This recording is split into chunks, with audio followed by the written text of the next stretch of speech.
Bismillahirrahmanirrahim. Assalamualaikum warahmatullahi wabarakatuh. Alhamdulillah, puji syukur kehadirat Allah Subhanahu wa Ta'ala yang telah memberikan kami kesempatan untuk melakukan presentasi hasil diskusi laporan akhir dalam bentuk portofolio digital mata kuliah pemahaman tentang peserta didik dan pembelajarannya. Izinkan saya untuk memperkenalkan anggota kelompok kami, yaitu kelompok 5, yang terdiri dari pertama, Mas Nurhuda Kurnia Kodri, ada Mbak Riza Aulia Intan Pratama, ada Mbak Putri Septiana, ada Mbak Rida Dian Puspitasari, dan saya sendiri, Nailu Fadilatul Laili. Untuk yang pertama, pemaparan materi akan disampaikan oleh Rida Dian Puspitasari. Kepada Mbak Rida, kami persilakan. Baik, terima kasih Mbak Nailu atas kesempatannya.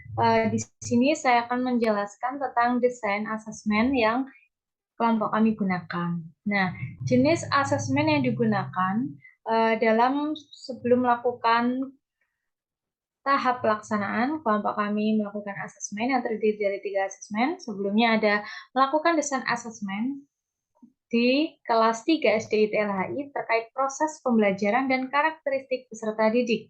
Di kelas tersebut terdapat 21 peserta didik, dengan salah satunya terdapat siswa berkebutuhan khusus dengan inisial MFA. Berdasarkan observasi, kelas tersebut termasuk tipe gaya belajar kinestetik. Namun, ada beberapa peserta didik yang mempunyai gaya belajar auditorio dan visual. Oleh karena itu, kelompok kami membuat desain asesmen dengan menggunakan dasar atau acuan dari apa yang telah kami observasi. Berikut desain asesmen dari kelompok kami. Terima kasih Mbak Nelus. Setelah saya jelaskan asesmen pembelajaran ini, bisa dilanjutkan sebagai Mbak Nel moderator. Baik, terima kasih Mbak Rida. Untuk selanjutnya, yaitu pemaparan hasil asesmen profil siswa. Kepada Mbak Putri, disilakan. Oh, mohon maaf. Kepada Mbak Risa, disilakan.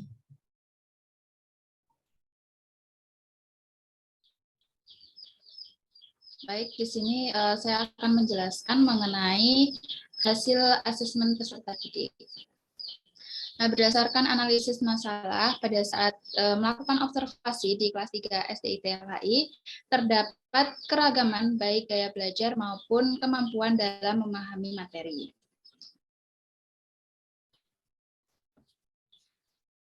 Sehingga kami menggunakan 3 jenis asesmen, yaitu yang pertama ada asesmen diagnostik, yang berguna untuk mengetahui karakteristik peserta didik sebelum melakukan pembelajaran.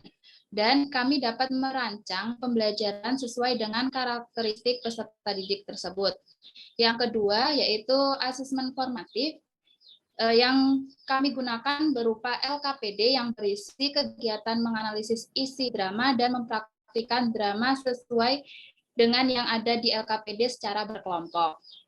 Yang ketiga ada asesmen sumatif, yaitu yang berguna untuk mengevaluasi dari soal evaluasi tertulis, baik berupa soal isian dan uraian yang dikerjakan secara individu. Nah, berikut asesmen sesuai karakteristik peserta didik.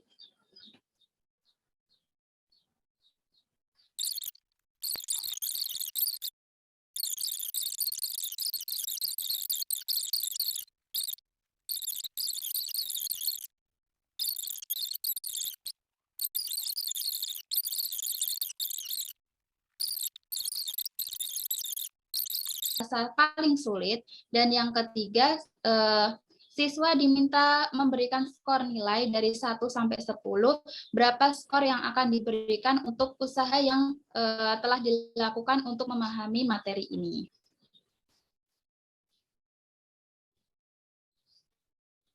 Oke, baiklah, sekian untuk penjelasan hasil asesmen peserta didik. Saya kembalikan ke Mbak Nailu. Terima kasih.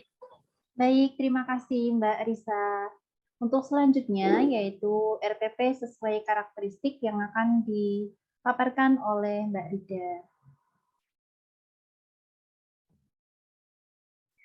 Baik, terima kasih Mbak Nailu. Untuk RPP sesuai karakteristik siswa, di sini ada modul ajarnya dengan modul ajar berdiferensi, yaitu dilakukan di kelas 3 SDIT LHI. Ini terdapat berbagai karakteristik gaya belajar yang sudah dijelaskan tadi, kemudian ada daya pemahaman yang berbeda-beda. Nah, berikut adalah modul asosiasi yang dapat memfasilitasi kebutuhan belajar siswa. Nah, ini adalah salah satu contohnya, yaitu modul ajar dengan pendekatan pembelajaran berdiferensiasi. Baik, lanjut.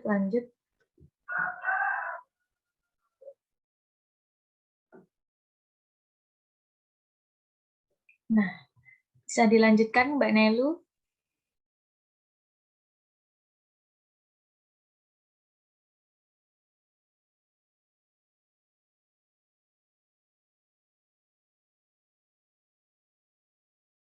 Guna memahami pembelajaran sesuai dengan karakteristik peserta didik. Selanjutnya saya kembalikan kepada Mbak Nelu. Baik, terima kasih Mbak Rida. Untuk selanjutnya, pemaparan materi output yang akan disampaikan oleh Mbak Putri Septiana. Kepada Mbak Putri, kami persilakan. Baik, terima kasih Mbak Nailu. Terkait materi output akan saya jelaskan. Output dari kegiatan asesmen ini yaitu seperangkat pembelajaran yang memfasilitasi perbedaan karakteristik peserta didik yang tujuannya itu kan bisa memfasilitasi dari permasalahan-permasalahan yang sudah dianalisis sebelumnya saat observasi. Nah, tujuan dari memfasilitasi perbedaan karakteristik peserta didik sehingga tujuan pembelajaran dapat tercapai dengan baik dan efektif. Yang pertama, terkait modul ajar yang berdiferensiasi, tadi sudah dijelaskan oleh Mbak Rida bahwasanya modul ajar yang kita usung yaitu dengan mata pelajaran Bahasa Indonesia, materi drama. Kemudian, selanjutnya, terkait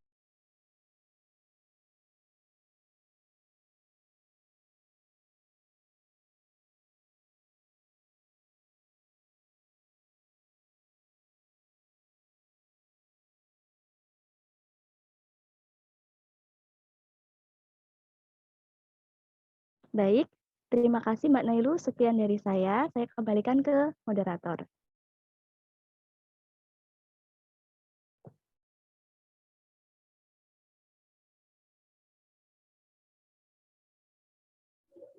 Baik, terima kasih Mbak Putri untuk pemaparannya. Untuk selanjutnya yaitu hal-hal yang dapat dipelajari. Untuk pemaparan ini akan saya sendiri yang akan memaparkan. Baik.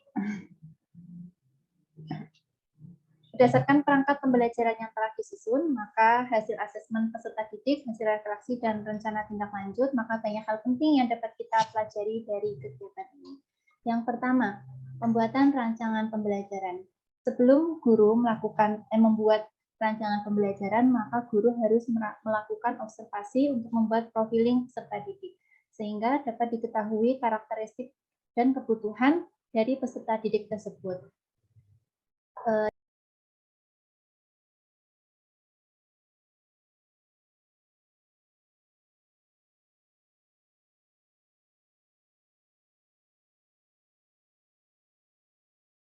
Kelemahan dan kelebihan yang ada dalam dirinya selama pembelajaran.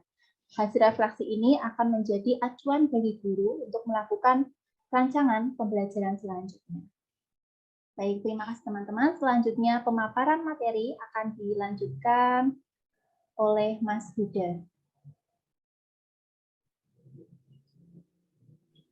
Ya, terima kasih.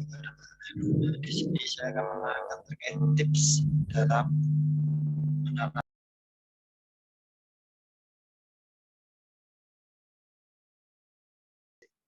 Mungkin sekian tips yang saya berikan. Kembalikan ke moderator. Alhamdulillah. Jadi kesimpulan hari ini yaitu kesimpulan selama praktek lapangan yang dilakukan di SDIT LHI yaitu terdapat siswa yang slow learner. Selain itu, peserta didik yang aktif bertanya dan menjawab, akan tetapi tidak sesuai dengan topik dan materi yang diajarkan. Selain itu, terdapat gaya belajar peserta didik yang beragam, Dengan kondisi itu, maka guru membuat perangkat ajar yang berdiferensiasi sehingga pembelajaran dapat memfasilitasi keberagaman yang ada di kelas tersebut. Adapun sarannya, yaitu salah satu cara untuk mengatasi masalah tersebut, guru dapat melakukan pembelajaran berdiferensiasi serta observasi lebih lanjut. Sehingga sebagai guru atau calon guru, hendaknya selalu berusaha meningkatkan motivasi belajarnya semaksimal mungkin, terutama bagi siswa yang kesulitan belajar dengan melakukan berbagai upaya, seperti memperjelas tujuan, menciptakan motivasi dalam diri siswa, ciptakan lingkungan belajar yang menyenangkan, menyajikan dengan berbagai cara yang menarik, memberikan pujian yang pantas untuk setiap prestasi siswa, menawarkan evaluasi, menawarkan umpan balik tentang hasil kerja siswa, dan memicu persaingan yang sehat dan kerjasama. Baik teman-teman, terima kasih untuk presentasinya hari ini. Semoga apa yang sudah kita paparkan hari ini akan memberikan manfaat untuk kita semua dan akan menjadi amal baik untuk kita semuanya.